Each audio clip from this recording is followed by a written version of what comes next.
You're on whenever you want. I just have to do a Haggadah. Different scenes. A lot of it is family scene, eating. This is a family gathering at the table, getting a Pesach Seder. I had something else in mind that I flipped the canvas upside down, and I'm working with it. The paper was there before, the images are there before, painting over them, using some of them. But I guess a lot of the painting I do is improvisation.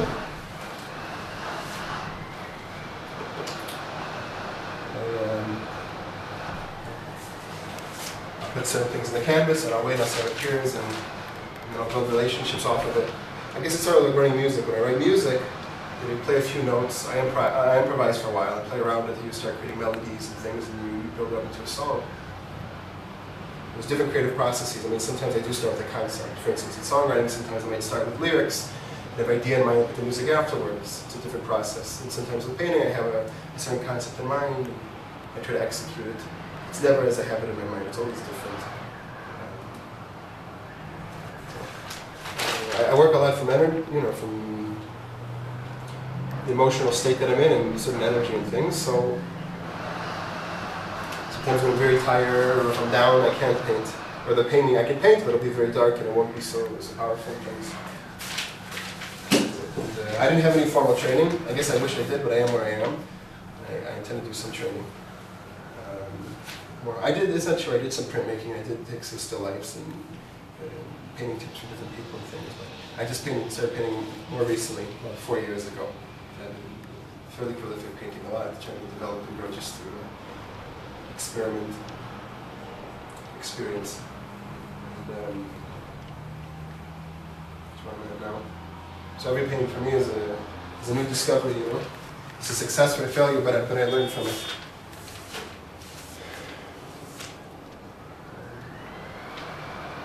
There's so much to say about painting, I could say so much, And I can always relate it in terms of metaphor. I can talk about parent-child, I can talk about teacher-student, and everything, my relationship to canvas, and its relationship to me, and my relationship to space, and all these things. It's very much how I think when I paint. Sometimes I feel like a parent, and I have to go and I have to teach all the children here. I have to help direct them in things. But they have a life of their own, After I've given birth to them, and they have a life of their own, I have to respect, and I have to work within their character, their disposition, and who they are. The painting and what I've put so far. I'm not just a dictator of everything. Someone can come into the world, so to say, the image, the paint, the expression. I have to honor it in a way. So I did have a philosophy that I didn't like I don't believe there's mistakes. I try to integrate things. And even if I paint over them, I consider it a part of integration.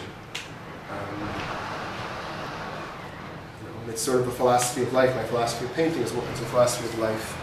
That it's always difficult for me to understand when we say we make mistakes.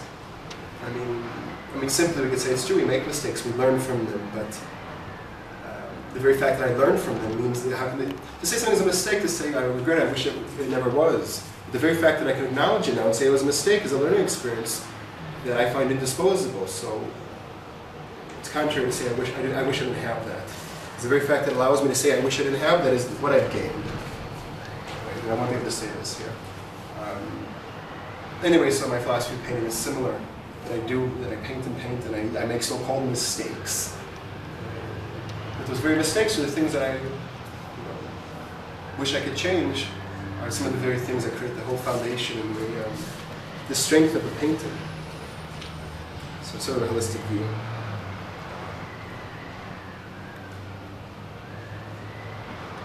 When I paint,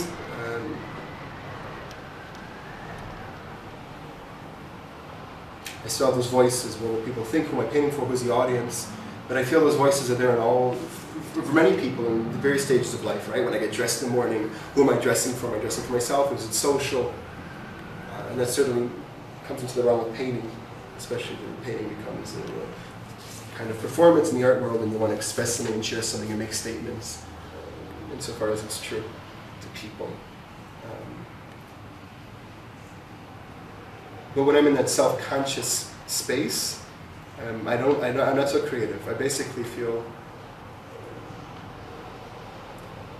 I could give it some consideration, and I have to move it aside. I just have to be present with the painting, and I just have to do what I have to do, and what happens afterwards, and who sees it, or whether it goes in the fire. It's sort of beyond my hands to some extent. The end goal is simply the painting in itself. It's not a means.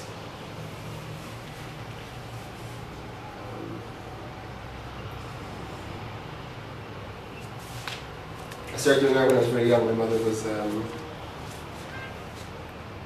mother did some city projects, multiculturalism,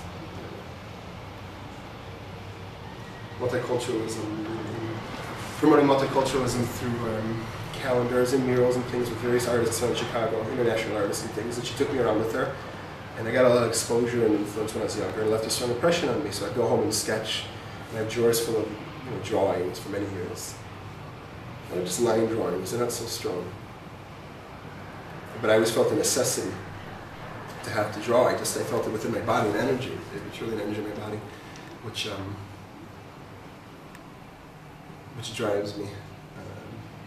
And it's still very much there. Again, when I paint, I could wake up in the morning, it's almost like a hunger you have in your stomach.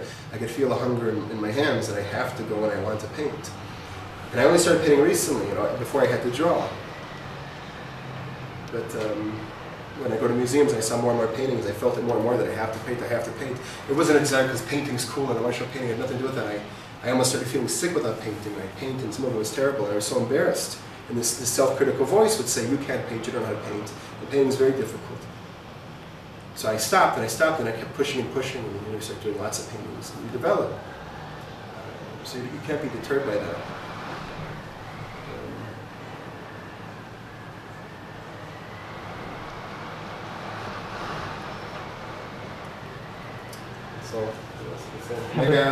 How about this piece here you're working on?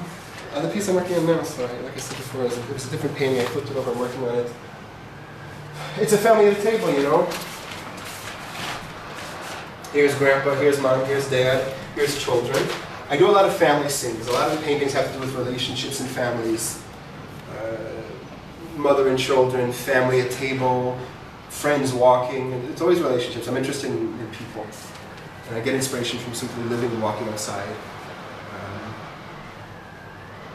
So that's what's going on here is the Pesach Seder. It's a bit crazy. I mean, it's a bit wild. It's experimental things. And I recently got very into a painter, Basquiat. It was in the 80s in New York and things. And he died, 27. African-American painter, very crazy, raw, sort of primitive-like paintings, which I like. I very much like Picasso, Debuffy, and other paintings. And I get very much into him, and I like his paintings because of he's without limits in his painting, without limitations, It's just absolute freedom in his expression, which I'm trying to do. I'm trying to get into that, And when you look at certain paintings or painters, let me say it differently. Sometimes in order, you gain a greater respect for something when you try to do it yourself. Very simply, you see somebody playing saxophone, it makes it sound easy. When you try it yourself, you go, wow. And you practice for 1 or 2 years, and you gain a great appreciation for the whole art of it. And the more and more I paint, I realize I get having a whole new appreciation for painting. I think everybody should try it, even for a month. If they enjoy paintings, feel what it's like to move the brush, to see paintings and things. So I saw Basquiat. If you look at his paintings, they're almost bad. I mean, they're bad paintings. I feel like conceptually, very contemporary art isn't so interested in. We're not interested in good anymore. We did good, we did technique for many years, which is so important. But we've compromised technique and good painting for spirit and expression. It's a lot of the 20th century. I don't know where painting is today. I don't keep up with it at all. But anyway, I was very inspired by this and identified with it. And I thought I could do this. You can come up and paint like a child or whatever, and try to get into that mode. And it's very difficult. It's very, very, very difficult to do it with. Some, to live between the world of a child and the freedom of that, and to do it with the sophistication and the intent of an adult, to make a work of art. It's very hard. Anyway, that's where I am. That's where I see myself in my painting now. People have different periods. You see painters, they have their periods for 1 month, for 2 years, and I move very fast. I can have a period I basically do month to month, for various reasons. One is I have to concede it's not to put myself down. I don't have a set vision and philosophy and statement of art. Art isn't political for me. I'm not trying to communicate something to the world. It's very personal for me. And insofar as it's personal, it's it's much more dynamic and flows and changes as I do. I do believe with a bit more experience in years and things, the things you see around me will become more formalized, and I'll have a more identified, style and voice in painting. I hope God will to paint for many, many years, my whole lifetime. Yeah, really be inspired. A lot of paintings, you'll see that the faces they're always facing you, except for the mother here.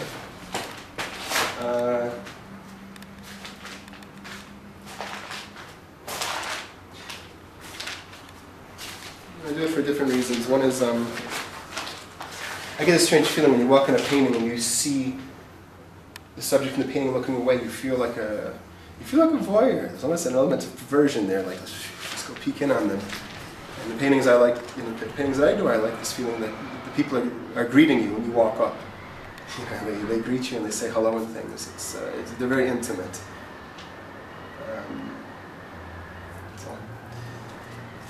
Something else I discovered, I was walking around the art institute in Chicago a month ago with my younger brother, and I was noticing, we were walking through the earlier galleries to the more contemporary ones, and I was noticing in the earlier galleries you have these large paintings. I don't know much about history. I took a class and I read a few books here and there. Then I started noticing, earlier paintings, you always have narrative. You have mythological stories and biblical stories, and universal themes. And it wasn't so focused on the individual. And you get more and more to the 20th century and things. You get into more existential philosophy and just the individual human in their sorrow or their joy. Sitting in the chair, sitting here, and all these Modigliani's, woman like this, woman like this, woman like this, and there's not much content. There's not much content going on. You don't have all the old stories and the narratives you have in the earlier paintings. You have just an individual here, but they're certainly equally as interesting, and we identify with them more because it's closer to our place and time. But I realize that as much as I'm drawn to them, I appreciate it that my choice to choose an Orthodox lifestyle, to adhere to its teachings and things, and its philosophy of life, that as much as I lived in this sort of more personal focus, existential time, focusing on the individual and all the feelings, that there's still this narrative, the Bible, the Torah that I take with me. So I'm trying to live between those two worlds in my painting also. I want to create narratives just within families. There's not much narrative going on. They're not strong biblical scenes. But I can't escape it. I can't escape it because I live by the Torah and things, and I live day to day with my own personal story, and then with this historical narrative and things that I carry with me, the Book of Truth. And right. So I'll say when we're on the Haggadah, I can go back and I could just do the whole story, the narrative of what was. But at the same time, we do the Haggadah, and it's we have the commandment, the mitzvah, to tell it over ourselves. To internalize it, to say it ourselves, and to give it personal meaning. And we do this. It's a night for families. It's a very personal night. At the same time, we're telling this ancient story that all the families do. There's so many layers going on. It's very beautiful. So I decided within the Haggadah that I'm going to focus. I'm going to do with all my paintings, and I'm focusing more on the Pesach night of the families retelling the story and having dinner with some flashbacks. I'll just show you with the mitzvim, but. I'm not going back in time. It's sort of like the family sitting and having dinner together. This is the Egyptians crashing into the sea. Some of them, this chariot and giant men.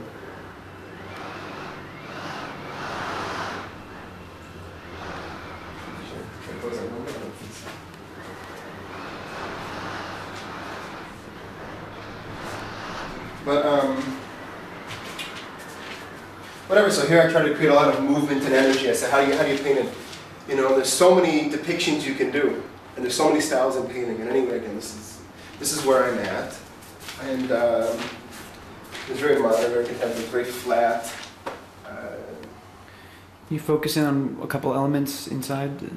Yeah. So you have the horse here. I want to do some faces of despair. Which is funny because at the same time I'm doing very bright colors, and people see bright colors and you identify bright colors as being joyous. It's hard. How do you paint something